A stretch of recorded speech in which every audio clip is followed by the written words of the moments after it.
देखिए, हमें पूरी उम्मीद है कि आज जो है हमें राहत मिलेगी और जो आज ये चल रहा है कि वक्फ बाय यूजर वाला है और जो गैर मुस्लिम जो वक्फ की कमेटी में लेकर आ रहे हैं, वक्फ बोर्ड के अंदर जो ला रहे हैं मेंबर के तौर पे, तो उसमें आज हमें राहत मिलेगी। कल हमने देखा कि 3 जो अंतरिम आदेश एक तरीके से 3 पॉइंट्स पर वो कोर्ट देता रुक गया था, लेकिन आज का वक्त मांगा है। आज सरकार के जो सॉलिसिटर जनरल है वो भी दलील देंगे अपनी।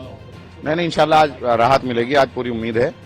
और जिस तरह से डीएम को इन्होंने सारी पावर दे दी है, बोर्ड से ऊपर डीएम को कर दिया है और डीएम सरकार के खिलाफ नहीं जा सकता किसी भी हालत में, तो वो कहीं ना कहीं वो है। और दूसरा वक्फ बाय यूजर वाला, क्योंकि 4 लाख से ज्यादा जो है आप प्रॉपर्टीज जो है वक्फ बाय यूजर के तौर पे जो है इस्तेमाल होती चली आई हैं और पहले से मस्जिद हैं, कब्रिस्तान है, दरगाहें हैं।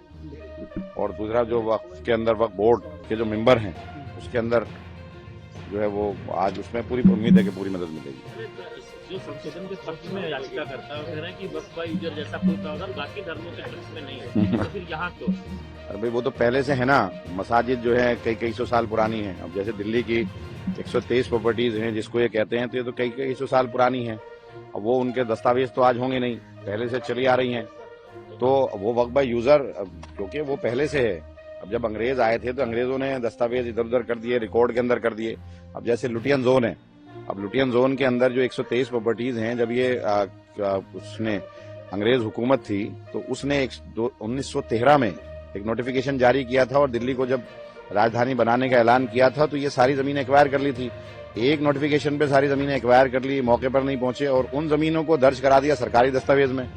तो आज जो 123 प्रॉपर्टी है वो सबसे बड़ी मिसाल है कि उसमें से 62 प्रॉपर्टी जो है वो डीडीए के रिकॉर्ड में है और 61 प्रॉपर्टी जो है एलएनडीओ के रिकॉर्ड में है। तो वहां जो है मस्जिद, कब्रिस्तान, दरगाहें और मदरसे एग्जिस्ट करते हैं ना, वो तो पहले से हैं। पार्लियामेंट की मस्जिद है जिसमें बहुत सारी हैं, जिसमें नर्सरी मस्जिद है बहुत सारे हैं, जिसमें तिकोना कब्रिस्तान है और बराबर डीपीएस के पीछे 484 खसरा है। ऐसी सारी वो प्रॉपर्टी बहुत पहले से हैं और वो तो आया और नोटिफिकेशन, तो ये कोई चीज नहीं है कि अगर वो कह रहे हैं तो ऐसे कैसे। वहां पे मस्जिद है, वन से वक्फ ऑलवेज वक्फ। अगर मस्जिद है तो मस्जिद को आप तोड़कर क्या करोगे, कब्रिस्तान की जगह में क्या करोगे अगर वो वक्फ बाय यूजर इस्तेमाल हो रहा हो। और ये तो हमेशा से है, कोई नया तो है नहीं। लेकिन सर एक सवाल और होता है, क्या भविष्य में भी आप जो चाहते हो वक्फ बाय यूजर कायम रहे? पुराने मामले तो आप बता ही रहो, तो अगर ये बहाल होगा या आप कह रहे हो कि ये हटाया तो गलत होता है, तो भविष्य में इस तरह वक्फ बाय यूजर बिल्कुल वक्फ बाय यूजर हो ना। गवर्नमेंट हुकूमतें अपने अपने तौर पर जो है रिकॉर्ड को इधर उधर करती रहती हैं। कोई भी प्रॉपर्टी एक्वायर की और रेवेन्यू रिकॉर्ड में गवर्नमेंट का आ गया तो क्या वो चीज थोड़ी ना खत्म हो जाएगी। जो वहां एग्जिस्ट करती है वो जिस पर्पज के लिए, अगर वो वक्फ अगर ये कब्रिस्तान के लिए यूज हो रहा है तो वो कब्रिस्तान है, मस्जिद के लिए यूज हो रहा है तो वो मस्जिद है, मदरसा, ईदगाह, ये सारी चीजें हैं। तो अगर वो है तो आप उसको क्यों बदलना चाहते हो, उसका नेचर क्यों बदलना चाहते हो?